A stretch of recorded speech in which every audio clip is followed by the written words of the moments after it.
এগুলা পড়িয়েছে? জি স্যার, এগুলো পড়িয়েছে। আর স্যার এগুলো পেস্টের পড়িয়েছে। ক্লাসিফিকেশন মাইগ্রেন্ট পেস্ট পর্যন্ত পড়িয়েছে। ওটা সরি আরেকবার বলো। স্যার পেস্টের ক্লাসিফিকেশন মাইগ্রেন্ট পেস্ট পর্যন্ত পড়িয়েছেন।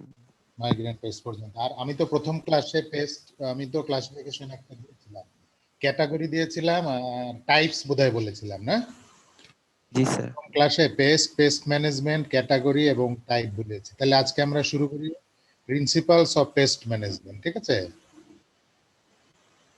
এটার আন্ডারে যে 7টা পয়েন্ট এখানে দেখো লেখা আছে লাল কালি দিয়ে 7টা, এই পয়েন্টগুলো লিখে নাও। এগুলা হচ্ছে কিন্তু প্রিন্সিপাল। আর গত ক্লাসে উনি যদি পড়িয়ে থাকে ওটা ছিল কনসেপ্ট। ওকে, দুইটা কিন্তু দুই জিনিস, উল্টাপাল্টা করো না। গত ক্লাসে উনি কি পড়িয়েছে আমি আবার দেখে নেব, আমি জানি না ঠিক। আজকে হচ্ছে প্রিন্সিপাল, নীতিমালা, এর 7টা পয়েন্ট। এই যে লাল কালি দিয়ে লেখা, এগুলা লিখে নাও। 1 নাম্বার হচ্ছে এক্সক্লুশন,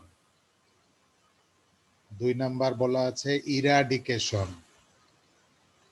3 নাম্বার হচ্ছে therapy, 4 number vertical resistance, 5 number horizontal resistance, 6 হচ্ছে প্রোটেকশন, 7 নাম্বার অ্যাভয়েডেন্স। অ্যাভয়েডেন্সে অনেক সময় বানানটা ভুল হয়, এর জায়গায় অনেকে ই লেখে, ওটা কিন্তু ভুল হবে এ, অ্যাভয়েডেন্স।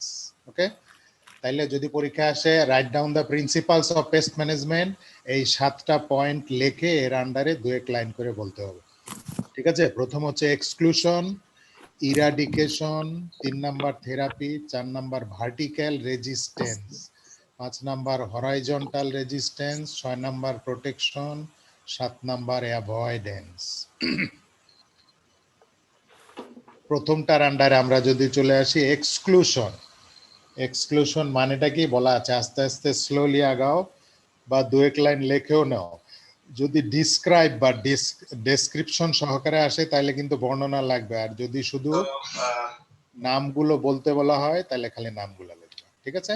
এক্সক্লুশন, এক্সক্লুশনটা কি? Exclusionary measures are applied to keep those plant pests outside the field. যেই পেস্টগুলো আমাদের পোকামাকড় বা আপদ বালায়, এগুলাকে শস্য ক্ষেতের বাইরে রাখা, ফার্মার থেকে দূরে রাখা, এলাকা থেকে দূরে রাখা। রিজিয়ন, ফার্ম অর রিজিয়ন, এলাকা থেকে বা আমাদের যে ফার্ম বা ক্রপ ফিল্ড, মাঠ, ফিল্ড থেকে দূরে রাখা। এরপরে ফুল স্টপের পরে বলা আছে entrance of plant pest can be prevented by applying laws. আইন প্রয়োগের মাধ্যমে আপদবালাই রোধ করা। কিভাবে? বিদেশ থেকে আমাদের যে বিভিন্ন প্ল্যান্ট ম্যাটেরিয়াল, ফল, শস্য এগুলা আসে, ওগুলার সাথে অনেক সময় পোকামাকড়ের ডিম, পোকামাকড়ের অপূর্ণাঙ্গ অবস্থা, পিউপা বা কোনো কোনো সময় বাচ্চাও, কারণ জাহাজে করে আসতে অনেক দিন লাগে, ওই সময় যদি অ্যাডাল্ট পোকা ওই শস্য দানার মধ্যে থাকে, ওরা ডিম পাড়ে, ডিম থেকে বাচ্চা হয়, এগুলা এসে আমাদের দেশে ঢুকে যায়। কাজে আমাদের একটা ল আছে, প্ল্যান্ট কোয়ারেন্টাইন ল বলা হয়, আইন, প্ল্যান্ট কোয়ারেন্টাইন ল। সরাসরি কোনো ফরেন ম্যাটেরিয়াল বা শস্যের অংশ, ডালপালা, শস্যের দানা, বীজ দেশে ঢুকতে পারবে না যদি ওগুলা সঠিকভাবে আইনগত প্রক্রিয়ার মাধ্যমে পার না হয়, যেটা হচ্ছে প্ল্যান্ট কোয়ারেন্টাইন ল। এইভাবে আমরা আমাদের নিজেদের শস্য থেকে, আমাদের দেশ থেকে, এলাকা থেকে, ফার্ম থেকে আপদ বালায় পোকামাকড় দূরে রাখতে পারি। এই বিষয়টা হচ্ছে এক্সক্লুশন। 2 number eradication.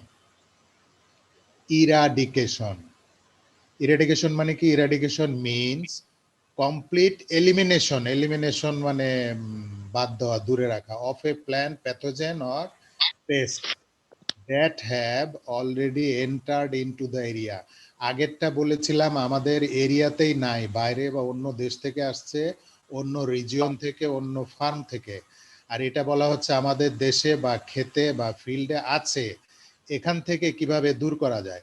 একটা হচ্ছে আমরা যে সবজি চাষ করব, মাটি সয়েল ট্রিটমেন্ট করতে পারি, সয়েল ট্রিটমেন্টের মাধ্যমে আমরা এগুলা ওই পোকামাকড় বা পোকামাকড়ের ডিম বা কোনো কোনো প্রকার পিউপাগুলা মাটির নিচে থাকে।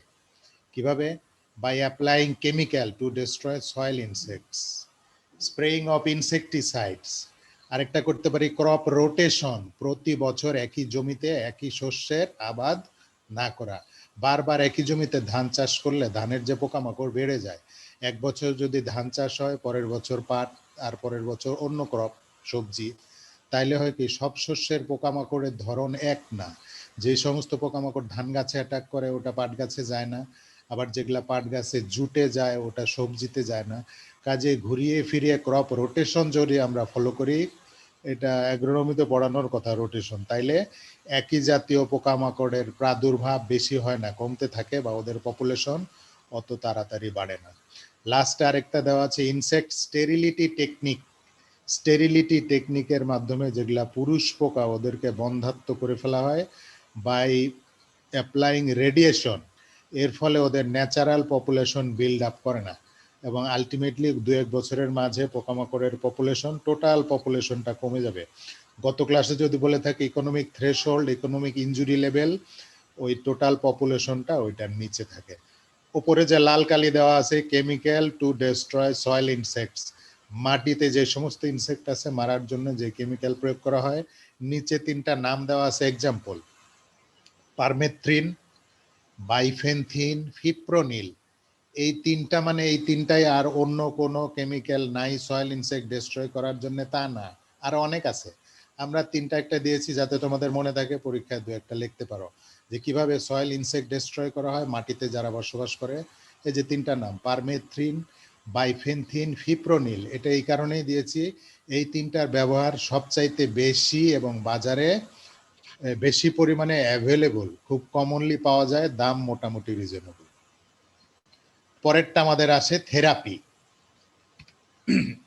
3 নাম্বার থেরাপি। থেরাপি মানে ওষুধ প্রয়োগ আর কি। Therapeutic measures are applied after the crop has been infested.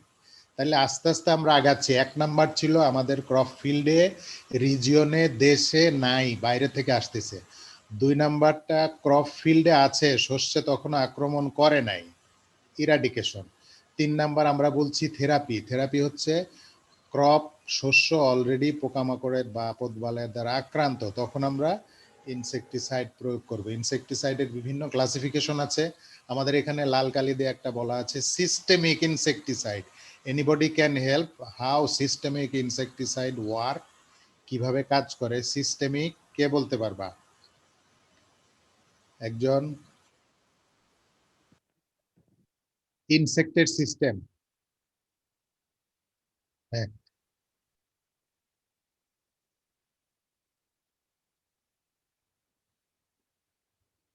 তাইলে কি প্ল্যান্টের সিস্টেম না ওই যে ইনসেক্টের সিস্টেম? তুমি বলতে চাচ্ছ ইনসেক্টের সিস্টেম না? ইনসেকটিসাইডের যে ক্লাসিফিকেশন, ধরো একটা আছে কন্টাক্ট, ইনসেক্ট গাছে বসে আছে, আমরা স্প্রে করলাম, ওর গায়ে লাগলো, মরে গেল। আরেকটা হচ্ছে বলতে পারো যে সিস্টেমিক।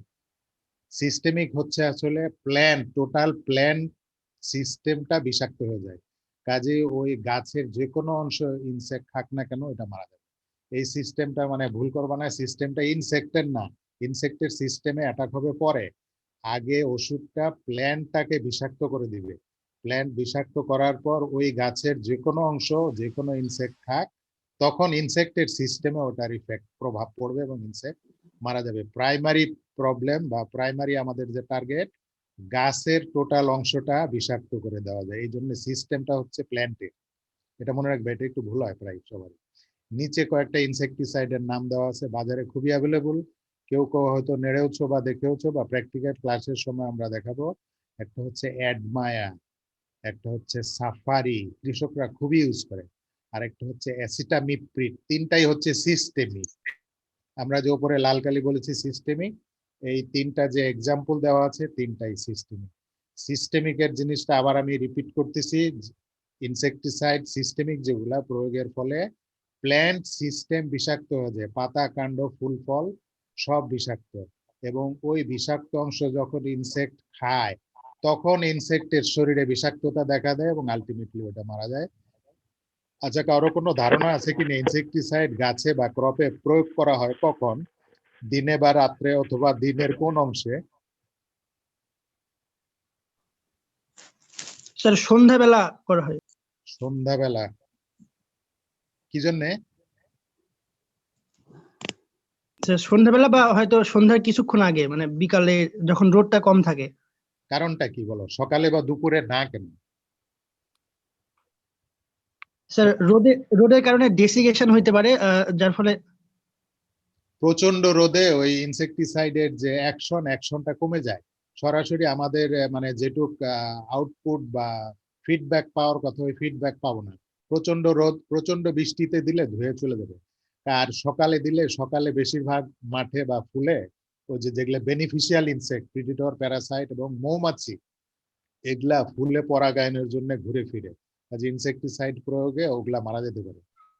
একেবারে সন্ধ্যাবেলা না, সন্ধ্যার আগে বা ওই যে পরে যেটা বললে আর কি, পড়ন্ত বিকালে বা বিকাল থেকে শুরু হয়, সূর্য যখন দুপুরের পর থেকেই তো সূর্য ঢলে যায়, নিচের দিকে নামতে থাকে, ওর পরে আর কি লেট আওয়ারে, একেবারে মিড দুপুরে বা নুনে না, আবার সন্ধ্যাতেও না, এই মাঝামাঝি সময়টাতে ইনসেকটিসাইড প্রয়োগ করাটা ভালো। সকালে প্রয়োগ করলে বেনিফিশিয়াল ইনসেক্ট, বিশেষ করে মৌমাছির উপর একটা অ্যাডভার্স ইফেক্ট, ক্ষতিকারক প্রভাব দেখা দেয়, যে কারণে তখন প্রয়োগ করতে হয় না। আর রাত্রে দিয়ে লাভ নাই, রাত্রে ইনসেক্ট গুলা ওই যে বিভিন্ন ঝোপে ঝাড়ে গাছের ভিতরে লুকিয়ে যায়, সরাসরি ওদের গায়ে যেগুলা কন্টাক্ট ইনসেকটিসাইড লাগবে না, কাজেই পড়ন্ত বিকালে দেওয়াটা ভালো। আরেকটা হচ্ছে ধরো বাতাস প্রবাহিত হচ্ছে, এয়ার, বাতাসের দিকে ফরে দেওয়া ভালো ইনসেকটিসাইড না এগেইনস্টে? এনিবডি? এগেইনস্টে, যেদিকে বাতাস যাচ্ছে তার এগেইনস্টে। কি জন্য বললা, তোমার সাপোর্ট কি বলো? না হলে তো উড়ে চলে যাবে হ্যাঁ, সরি? স্যার, না হলে ইয়াটা উড়ে চলে যাবে স্যার। আর যে জায়গায় দিতে চাচ্ছি ওই জায়গাটায় আসলে স্যার অ্যাপ্লাইড হবে না। তাহলে বাতাসের এগেইনস্টে, ঠিক আছে? স্যার বাতাস, বাতাসের এগেনস্টে দিলে তো নিজের গায়ে লাগবে।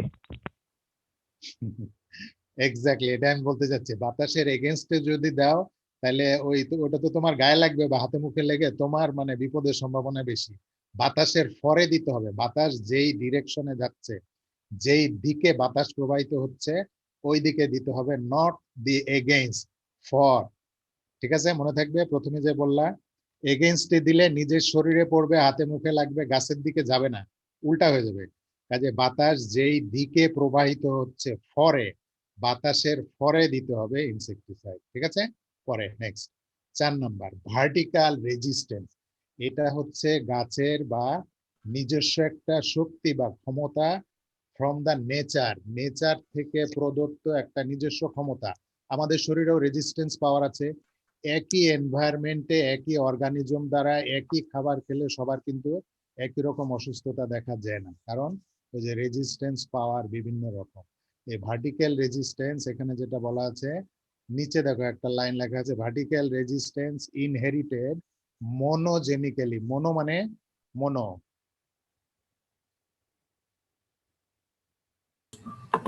সিঙ্গেল জিন, মোনো মানে সিঙ্গেল। এই যে ভার্টিক্যাল রেজিস্ট্যান্স প্ল্যান্টের, এটার ওই যে তাদের নিজস্ব প্রতিরোধ ক্ষমতা, কন্ট্রোলড বাই এ সিঙ্গেল জিন, এবং এটা মোটামুটি কোয়ালিটেটিভ দিক দিয়ে চিন্তা করা হয়, it is absolute or qualitative. প্রত্যেক গাছের নিজস্ব প্রোটেক্টিভ ক্ষমতা একরকম না, কোনো কোনো গাছ কোনো টাইপের ক্রপ নিজেদেরকে রক্ষা করতে পারে এগেইনস্ট সাম ইনসেক্টস, আবার কোনো কোনো গাছ ওই ইনসেক্ট আসলেও ওদের তেমন কোনো ক্ষতি হয় না। আমরা যদি আমাদের নিজেকে নিয়ে চিন্তা করি, একই হোটেলে একই বাসায় দাওয়াত খেলা 5 বন্ধু, একজন বা দুইজনের দেখবা ডায়রিয়া হয়ে গেছে, বাকি 3 জনের হয় নাই, কারণ এদের ওই যে রেজিস্ট্যান্স পাওয়ার বিভিন্ন রকম। যেহেতু দুই জাতীয় রেজিস্ট্যান্স আছে, একটা ভার্টিক্যাল, পরেরটা আমরা বলবো হরাইজন্টাল। মেইন ডিফারেন্স হচ্ছে vertical resistance control by single gene monogenically, এবং এটা অ্যাবসলিউট এবং কোয়ালিটেটিভ দিকটা মেজার করা হয়, এটার সহ্য ক্ষমতা হরাইজন্টালের চাইতে কম। পরীক্ষায় মাঝে মাঝে আসে, write down the differences of vertical resistance এবং হরাইজন্টাল রেজিস্ট্যান্স। প্রথমে বলবা গাছের সহ্য ক্ষমতা এক না, যাদের ভার্টিক্যাল রেজিস্ট্যান্স, এই রেজিস্ট্যান্স প্রতিরোধ ক্ষমতাটা একটা জিন দ্বারা কন্ট্রোল, এবং অল্প কিছু ইনসেক্টের এগেইনস্টে তারা নিজেদেরকে প্রতিরোধ বা রক্ষা করতে পারবে। Horizontal resistance control by many genes, এবং এদের সহ্য ক্ষমতা ভার্টিক্যালের চাইতে বেশি। ভার্টিক্যাল যদি একটা ইনসেক্ট প্রতিরোধ করতে পারে, ওরা 5, 7, 10টা ইনসেক্ট প্রতিরোধ করতে পারবে। এবং ভার্টিক্যাল হচ্ছে লাস্টে যেটুকু বলা আছে কোয়ালিটেটিভ বা অ্যাবসলিউট, আর হরাইজন্টাল হচ্ছে কোয়ান্টিটেটিভ। পরের স্লাইডটা হরাইজন্টাল, এই যে বলা আছে horizontal resistance treats different strains of pest species as the same. বিভিন্ন জাতের পোকামাকড় বা স্পিসিস থেকে নিজেদেরকে রক্ষা করতে পারে। এবং এই যে একটা ওয়ার্ড বলা আছে পলিজেনিক্যালি, আগের স্লাইডে বলা ছিল মোনোজেনিক্যালি, কন্ট্রোল বাই সিঙ্গেল জিনস, আর এটা হচ্ছে পলি মানে মেনি, কন্ট্রোল বাই মেনি জিন। আগেরটা বলা ছিল কোয়ালিটেটিভ এবং অ্যাবসলিউট, আর এটা বলা হচ্ছে রিলেটিভ এবং কোয়ান্টিটেটিভ। কাজে দুইটার যদি পার্থক্য আসে আমার মনে হয় তোমরা বলতে পারবা যে এটার মানে এই, ভার্টিক্যাল মানে এই, হরাইজন্টাল মানে এই। কাজে আমাদের কোনটা আমরা বেশি অ্যাকসেপ্ট করব, কোন প্ল্যান যেটার ভার্টিক্যাল রেজিস্ট্যান্স বেশি না হরাইজন্টাল রেজিস্ট্যান্স বেশি, কোনটা? Sir horizontal. যেটা Horizontal, sir. বেশি। এটা কন্ট্রোল বাই মেনি জিনস, এক এক জিনের এক এক কারবার, এবং এটা ওই বেশি জাতীয় পেস্ট স্পিসিস থেকে নিজেদেরকে রক্ষা করতে পারবে। কাজে যেই সমস্ত ক্রপের হরাইজন্টাল রেজিস্ট্যান্স আছে আমরা প্রেফার করব তাদেরকে। হয়েছে লেখা?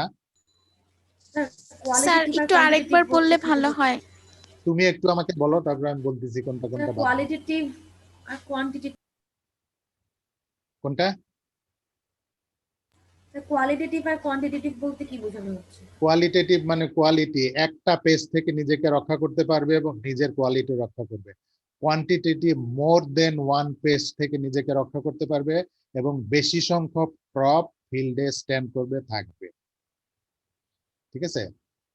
আরেকটা হচ্ছে ভার্টিক্যাল কন্ট্রোল বাই সিঙ্গেল জিন, মোনোজিন, হরাইজন্টাল কন্ট্রোল বাই পলিজিন, মেনি জিন। ওকে, ভার্টিক্যালের বেলায় বলা হয়েছিল অ্যাবসলিউট, একটাই, আর হরাইজন্টালের বেলা বলা হচ্ছে রিলেটিভ, অনেকগুলো বিভিন্ন জাতের, different strain of pest species, বিভিন্ন জাতের ইনসেক্ট স্পিসিস থেকে নিজেদেরকে রক্ষা করার ক্ষমতা আছে। কাজে আমরা চাবো যে সমস্ত ক্রপের হরাইজন্টাল রেজিস্ট্যান্স পাওয়ার বেশি ওগুলা আমাদের জন্য অ্যাকসেপ্টেবল বেশি। ওকে, জি sir, thank you sir. Next, protection. কিভাবে প্রোটেক্ট করা হয়? Protective measures of pest control are those where growing plants or plant products are so treated that a barrier, একটা ব্যারিয়ার তৈরি হয়, বাধা তৈরি হয়। গাছপালার মধ্যে এমন কোনো ট্রিটমেন্ট দেওয়া হয় যাতে একটা বাধা তৈরি হয়, ওই বাধার কারণে বিভিন্ন রোগবালাই বা পোকামাকড় গাছের কাছে যেতে পারে না। এখানে দুইটা এক্সাম্পল দেওয়া আছে। এই বাধাগুলো, ব্যারিয়ারগুলো আমরা কিভাবে তৈরি করতে পারি? বাই ইউজিং কেমিক্যালস, অলরেডি আমরা কয়েকটা কেমিক্যালের নাম বলেছি, অর ফিজিক্যালি এমন ভাবে ব্যারিয়ার দেওয়া হয় যে যাতে পোকা গাছে না আসে। এখন কি আমাকে হেল্প করতে পারবা? কেমিক্যাল তো বলাই হয়েছে, কেমিক্যাল আমরা প্রয়োগ করব। এই কেমিক্যাল গুলা বা ইনসেকটিসাইড, পেস্টিসাইড প্রয়োগ করার সময় আমরা বলেছি রাত্রে না, দিনে দেওয়া ভালো। দিনেরও আবার শেষ বেলায়, বাতাসের এগেনস্টে দেওয়া না, বাতাসের পরে দেওয়া ভালো। প্রচন্ড রোদ্রে, প্রচন্ড বৃষ্টিতে দেওয়া যাবে না। রোদ্রে ইনসেকটিসাইডের অ্যাক্টিভিটি, অ্যাকশন কমে যায়, আর বৃষ্টিতে তো ধুয়েই যাবে, কাজে কাজ হবে না। এখন দ্বিতীয় আরেকটা ওয়ার্ড আছে ফিজিক্যাল ব্যারিয়ার। কোন ক্রপে বা প্ল্যান্টে ফিজিক্যাল ব্যারিয়ার আমরা কিভাবে তৈরি করতে পারি? এটা জেনারেল সেন্স, জেনারেল বুদ্ধি থেকে কে আমাকে হেল্প করতে পারবে? স্যার কাকতাড়ুয়া। তারও দিতে পারি স্যার। Net use কাকতাড়ুয়া। করতে পারি, নেট ইউজ করতে পারি। কাকতাড়ুয়া কি সবাই চিনো? জি স্যার। এই মাঠের মাঝখানে একটা মানুষের মতো একটা ওই যে খড় দিয়ে বা কাপড় চোপড় পরা একটা কি বলা যায়, একটা ডামি তৈরি করা হয়, যে কারণে কাকতাড়ুয়া নাম হয়েছে, যাতে কাক বা পাখি টাকি এগুলা না আসে। কিন্তু আমাদের মেইন কনসার্ন হচ্ছে ইনসেক্ট। কি এটা একেবারে হাই লেভেল, অত্যন্ত উঁচু লেভেল, কৃষক এটা বুঝবে না। স্যার স্যার, তাহলে ওই net use যে করা যেতে পারে। কৃষক হয়তো বুঝবে না। Sir light trap. Light trap very important. ইদানিং লাইট ট্র্যাপ অনেকখানেই চলতেছে। লাইটের প্রতি, আলোর প্রতি পোকার একটা ন্যাচারালি, প্রকৃতিগতভাবে আলাদা একটা অ্যাট্রাকশন আছে। কাজে রাত্রে যদি মাঠে আবার ইলেকট্রিক দাও, তাহলে আমার ইনভেস্টটা একটু বেড়ে যাবে। রাত্রে ইলেকট্রিক লাইট সারা রাত জ্বলবে, ইলেকট্রিকের বিল আমার গুনতে হবে বেশি। তাহলে অল্টারনেট কি করা যায়? Sir colour trap. নেটিং বা poly shading. Poly shading, sir pheromone trap. Pheromone use করা যায়। এখন বাজারে মোটামুটি অ্যাভেলেবল, দাম তেমন বেশি না। ফেরোমনের ব্যাপার হচ্ছে কি, ফেরোমনটা সব ইনসেক্টের জন্য কার্যকর না, বা কার্যকর বলা যায় কার্যকর, কিন্তু বাজারে এখনো সব পেস্টের এগেনস্টে ফেরোমন আসেনি। পার্টিকুলার কিছু পেস্টের জন্য ফেরোমন বাজারে পাওয়া যায়, যেমন ব্রিঞ্জাল শুট অ্যান্ড ফ্রুট বোরারের ফেরোমন বাজারে আছে। শিম গাছে যেটা হয় বিন পট বোরার, এটার জন্য ফেরোমন বাজারে আছে। ফ্রুট ফ্লাই, যে কোনো ফল খাও ফ্রুট ফ্লাই আসবে বা ফল ড্যামেজ করে, কুমড়াতে বিশেষ করে মিষ্টি কুমড়া, জালি কুমড়া, এগুলাতে ওই ফুটা করে ডিম পেড়ে দেয়, ডিমের বাচ্চা ভিতরের অংশ খেয়ে ফেলে, কুমড়াটা পচে যায়, এটার জন্য ফেরোমন বাজারে আছে। কিন্তু ওই রাইসের মাজরা পোকা, রাইসের স্টেম বোরার, এগুলার জন্য ফেরোমন এখনো বাজারে আসেনি। এটা অবশ্যই একটা পদ্ধতি ইউজিং ফেরোমন, কিন্তু এই যে ফেরোমন সব ইনসেক্টের ফেরোমন আসেনি। আরেকজন যে বলল ওই যে পলিথিন ইউজ করে, পলিথিনের একটা কাভার দিয়ে আমরা এটা ইউজ করতে পারি, কিন্তু বিরাট একটা ধান ক্ষেত তুমি পলিথিন দিয়ে ঢাকবা কিভাবে? ছোট ছোট প্লটের জন্য হতে পারে, ভেজিটেবলের জন্য, স্ট্রবেরি হতে পারে, বা ধরো বাঁধাকপি ফুলকপির ক্ষেত ছোট হয় বড় হয়, ছোটগুলার জন্য পলিথিন শেড ইউজ করতে পারবে।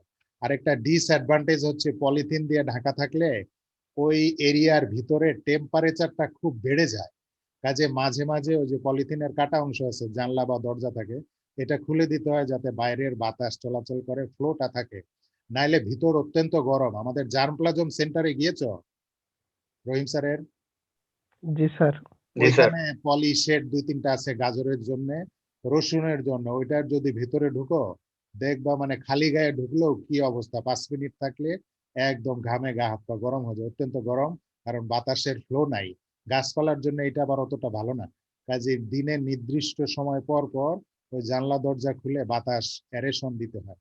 পলিথিনেরও একটা দাম আছে। আর নারিকেল গাছ একটা জিনিস ইউজ করা হয়, ওটা কেউ জানো কিনা, বা গ্রামাঞ্চলে বা কারো যদি নিজেদের নারিকেল গাছ থেকে থাকে, নারিকেলের 2-একটা আপদ বালাইয়ের নাম বলো তো, কে পারবা?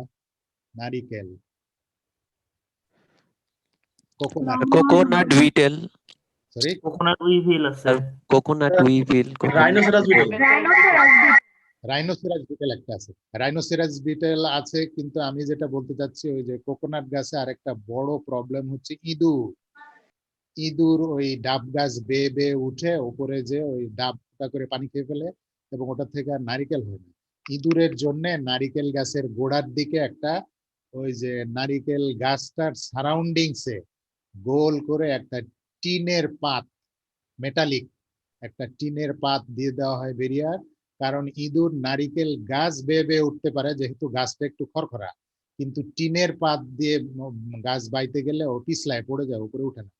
আবার ওটা ইঁদুর কিন্তু বেশ দূরে বা উঁচুতে লাফও দিতে পারে। এখন টিনের ব্যারিয়ারটা যদি তুমি গাছের গোড়ায় 2-3 ফিটের মধ্যে দিয়ে দাও, ওই 3 ফুট লাফ দিয়ে পার হয়ে ইঁদুর গাছের উপরে উঠে যাবে।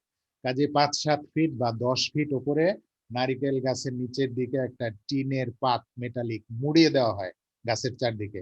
ইঁদুর নিচ দিয়ে বেয়ে বেয়ে উঠে যখন টিনের পাত বরাবর আসে, ওইটা তো একটু পিচ্ছিল স্লিপারি, ওইটা বেয়ে উপরে উঠতে পারে না, কাজে উপরে যায় না, আমাদের ডাবও নষ্ট হয়। এটা একটা ফিজিক্যাল ব্যারিয়ার। ঘরের ভিতরে যাতে মশা মাছি ঢুকতে না পারে আমরা জানলা দরজায় কি দেই? নেট, নেট দেই, কাজে মশা মাছি ঢুকতে পারে না, এইটা একটা ফিজিক্যাল ব্যারিয়ার। আরো মাঝে মাঝে করা যায় ওই ট্র্যাপ ক্রপ ইউজ করা যেতে পারে। ট্র্যাপ ক্রপ, আমাদের মেইন টার্গেট যেই শস্যটা, ওই শস্যের আশেপাশে জমির আইলে অন্য কোনো ক্রপ বা অন্য কোনো প্ল্যান্ট লাগিয়ে দেওয়া, যাতে পোকামাকড়ের কিছু অংশ ওই ক্রপে যায়, মেইন ক্রপে তখন সরাসরি আক্রমণটা কম হয়। These are the examples of physical barrier. আর কেমিক্যালটা তো বলেছি। সাউন্ড ইউজ করা যায়, এটা খুবই মডার্ন টেকনোলজি। এই আলট্রাসাউন্ড, আসলে আলট্রাসাউন্ড আমরা কানে শুনতে পাই না, ইনসেক্টদেরকে ওই সাউন্ডের জন্য ওই ইনসেক্টটা ওই ইয়েতে আসে না। কিছু কিছু চাইনিজ কি বলে এটা, ইনসেক্ট কিলার লাইট পাওয়া যায় ঘরে, যদি ওই লাইট গুলা ঝুলিয়ে রাখো, ছোট ছোট টিউব, ওইটার অ্যাট্রাকশনে ইনসেক্ট ওইদিকে আগায় যায় রাত্রে সন্ধ্যার পরে, এবং আগায় যাওয়ার পর দেখবা ঠাস ঠাস করে শব্দ হচ্ছে এবং ইনসেক্ট লাইটের কাছে যে মারা যাচ্ছে। এগুলা হচ্ছে ফিজিক্যাল ব্যারিয়ার। ঠিক আছে, নেক্সট 7 নাম্বার অ্যাভয়েডেন্স। স্যার তাহলে ধান গাছের জন্য মেইন ফিজিক্যাল ব্যারিয়ার কি ইউজ করতে পারি? ধান গাছের মাঝে মাঝে দেখবা, আগে অনেক আগে আমরা ওই যে টেপ রেকর্ডার ইউজ করতাম না, রেডিও টেপ রেকর্ডার, ওইখানের যে টেপটা বা ফিতা, বুঝাতে পারলাম কিনা? এখন তো মডার্ন সিডি চলে আসছে, পেন ড্রাইভ চলে আসছে। এর আগে ওই যে ক্যাসেট পাওয়া যেত, ক্যাসেট, ক্যাসেটের মধ্যে যে ফিতাগুলা ছিল, বেশ কিছু ধান ক্ষেত বা বড় বড় ফিল্ডে, ধান ক্ষেতেই বিশেষ করে দেখবা মাঝে মাঝে ওই ফিতাগুলো দেওয়া থাকে, ওই ফিতাতে যখন সূর্যের আলো পড়ে ফিতাগুলো রিফ্লেক্ট করে, আলো ছড়ায়।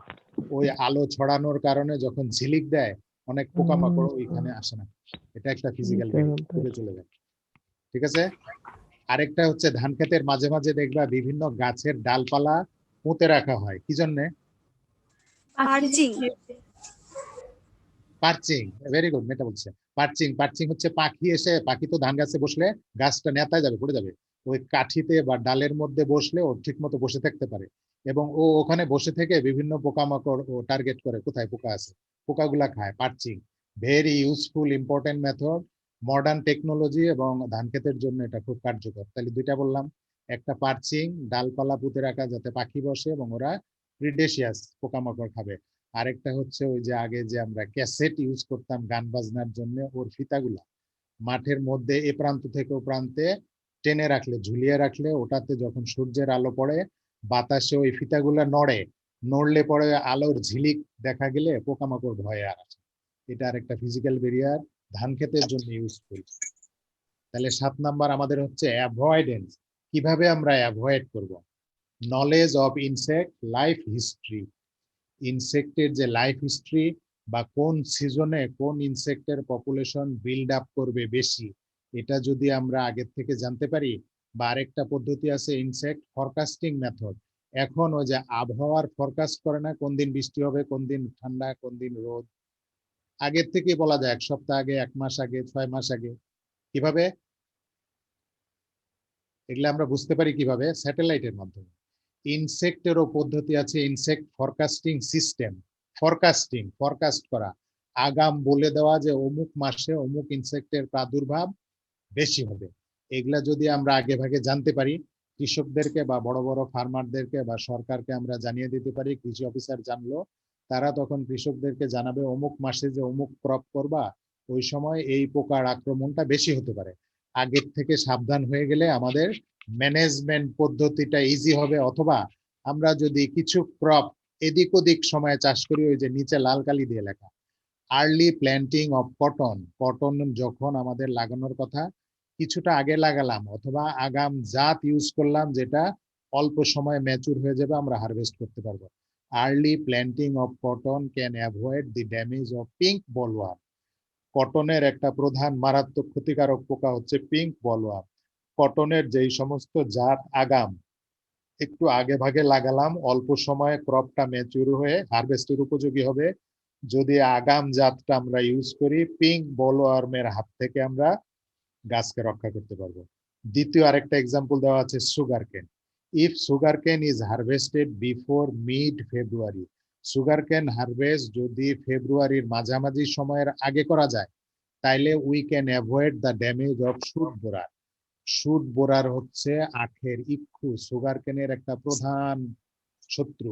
আখের মধ্যে ছিদ্র করে ওই ভিতরে থাকে পোকাটা। প্র্যাকটিক্যালি আমরা দেখাবো সুগার কেন শুট বোরার। সুগার কেনের শুটের মধ্যে এই বোরার মাজরা পোকাটা থাকে, ভিতরের অংশটা খেয়ে ফেলে, খোসাটা ছিদ্র করে ভিতরে ঢুকে ভিতরের অংশ খেতে থাকে। কাজে আলটিমেটলি ওখান থেকে আমরা রস পাই না, আখটা শুকিয়ে যায়। এই যদি এই জাতটা বা সুগার কেনটা মিড ফেব্রুয়ারির আগে আমরা যদি হারভেস্ট করে ফেলতে পারি, কারণ এই পোকাটা মাঠে আসে ফেব্রুয়ারির পরে, এট দি এন্ড অফ ফেব্রুয়ারি অথবা আর্লি মার্চ, মার্চ মাসের শুরুতে। এই দুইটা পার্টিকুলার এক্সাম্পল দেওয়া, ক্রপের প্যাটার্ন চেঞ্জ করে কিভাবে আমরা অ্যাভয়েড করতে পারি পোকামাকড় আক্রমণ। দুইটা এক্সাম্পল, কটনের আগাম জাত, আগাম ভ্যারাইটি আমরা ব্যবহার করলে পিঙ্ক বোলওয়ার্মের হাত থেকে রক্ষা পেতে পাবো। সুগার কেনের সেই জাতটা ইউজ করা যেটা আমরা মিড ফেব্রুয়ারির আগেই চাষ করব, কারণ মিড ফেব্রুয়ারির পরে শুট বোরারের আক্রমণটা বেশি হয়। ইত্যাদি করে ম্যানেজমেন্টের মাধ্যমেও আমরা পোকামাকড় রক্ষা করতে পারি যদি আমরা ফরকাস্টটা আগে ভাগে জানতে পারি। ইনসেক্টের ফরকাস্ট, অমুক অমুক সময় অমুক ইনসেক্ট আসবে। যেরকম আবহাওয়া বলা হয়, ইনসেক্টের বেলাতেও একটা পদ্ধতি আছে ইনসেক্ট ফরকাস্টিং সিস্টেম। এইটা স্যাটেলাইটের মাধ্যমে কন্ট্রোল হয়। স্যাটেলাইট থেকে আমরা বলতে পারি। আমাদের দেশে ইদানিং একটা পোকা এসেছে, গত ক্লাসে বলেছিলাম, ফল আর্মি ওয়ার্ম, ভুট্টার পোকা। এটা কিন্তু আমেরিকা থেকে এসেছে, আমাদের দেশে ছিল না। জাহাজের মাধ্যমে, প্লেনের মাধ্যমে ওই যে কোয়ারেন্টাইন ফলো না করে আমাদের দেশে ঢুকে গেছে। নর্থ বেঙ্গলে এসছে, ওখান থেকে এখন সারা দেশে ছড়ানোর একটা ভাব।